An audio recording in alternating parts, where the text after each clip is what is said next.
Film के निर्माताओं और अभिनेताओं के खिलाफ शिकायत दर्ज की गई है। बढ़ते विवाद से अब फिल्म के निर्माताओं और निर्देशकों के खिलाफ मुश्किलें बढ़ सकती हैं। फिल्म को बैन करने के लिए भी लगातार आवाजें उठने लगी हैं। हाल ही में रिलीज हुई प्रभास और कृति सेनन की फिल्म आदि पुरुष को लेकर देश में बड़े पैमाने पर विरोध शुरू हो गया है। फिल्म और फिल्म के निर्माता अब विवादों के घेरे में आ गए हैं। ऑल इंडियन सिने वर्कर्स एसोसिएशन ने प्रधानमंत्री नरेंद्र मोदी को पत्र लिख दिया है और मांग की है कि आदि पुरुष फिल्म के प्रदर्शन पर प्रतिबंध लगा दिया जाए, क्योंकि फिल्म में भगवान राम और अन्य हिंदू देवी देवताओं को जिस प्रकार से प्रस्तुत किया गया है उससे उनका तिरस्कार हो रहा है।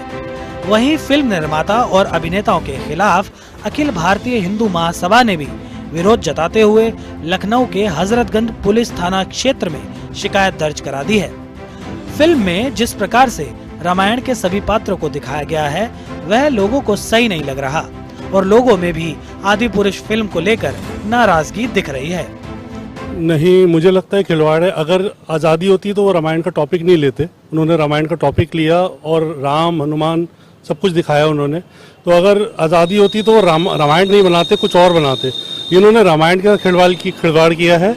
मेरे हिसाब से ये गलत किया है और ऐसा बिल्कुल नहीं करना चाहिए। उन्हें किसी की धार्मिक भावनाओं को ठेस नहीं पहुँचानी चाहिए।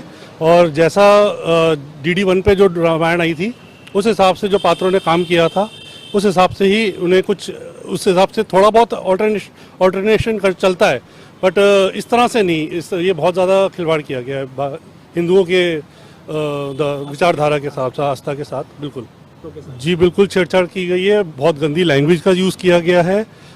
मतलब अबे तबे का इस्तेमाल रामायण में मेरे हिसाब से नहीं करना चाहिए और मेरे ख्याल से बैन होनी चाहिए मूवी। बिल्कुल गलत है। धर्म के साथ तो छेड़छाड़ करनी नहीं चाहिए। फिल्म की आलोचना और इससे जुड़ा विवाद सिर्फ देश में ही नहीं बल्कि देश से बाहर भी पहुंच गया है। नेपाल में भारतीय फिल्में बड़े ही चाव से देखी जाती हैं, लेकिन नेपाल सरकार ने भी आदि पुरुष और सीता के जन्म स्थान पर विवाद के बीच भारतीय फिल्मों के प्रदर्शन पर प्रतिबंध लगा दिया है। आदि पुरुष मूवी बनाई गई है, इतना बजट लगा के बनाया गया है, लेकिन जिस तरह से उसमें जो पात्र रामायण के पात्रों को दिखाया गया है वो निश्चित तौर पर देखे जा रहे हैं कि वो गलत किया गया है। क्योंकि जो भगवान की जो हम लोगों के मन में जो धारणा चल रही है कि भगवान इस तरह के अपने जो वचन है वो देते थे, जिसके सिद्धांतों पर आजकल जो बच्चा है उसे सीख दी जा रही है कि जो भगवान श्री राम है उनके आदर्शों पर चलें। लेकिन जब वो बच्चा अगर इस मूवी को देखेगा तो कहीं ना कहीं उनके मन में जो रामायण के पात्र हैं वो डिफरेंस क्रिएट हो जाएगा कि वो पुराने ज़माने में जिस तरह से जो दूरदर्शन पे जो दिखाई गई है रामायण उन पात्रों को माने या इस तरह से जो मॉडर्न टाइम में दिखाए गए।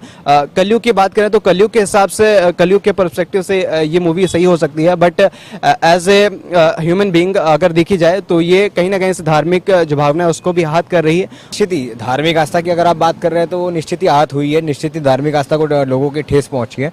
क्योंकि जो डायलॉग्स है इस फिल्म में, जो डायलॉग्स है मतलब इतनी निचले दर्जा की भाषा है, उस भाषा का इस्तेमाल किया गया इस फिल्म में जो, और भगवान श्री राम को लेकर अगर उस भाषा का इस्तेमाल हो रहा है तो वो निश्चित ही गलत है। वो आप किसी भी लैंग्वेज में वो फिल्म बनाओ वो निश्चित ही गलत है। तुम्हारी बुआ, तुम्हारे पिताजी, ये इन सब बातों का उल्लेख करना ये निश्चित ही भगवान श्री राम को लेकर अगर इस बातों का उल्लेख हो रहा है निश्चित ही गलत। देखा जाए तो लोगों का मानना है कि अभिव्यक्ति की आजादी और प्रतिभा दर्शाने के नाम पर हिंदू देवी देवताओं की मूल छवियों को आपत्तिजनक संवादों, वेशभूषा के साथ छेड़छाड़ करके फिल्म निर्माताओं ने लोगों की धार्मिक भावनाओं को जाने अनजाने आहत कर दिया है। अब देखना यह है कि आदि पुरुष फिल्म का ये विवाद क्या नया मोड़ लेगा। गौरव नागपाल, TV 100 न्यूज, दिल्ली।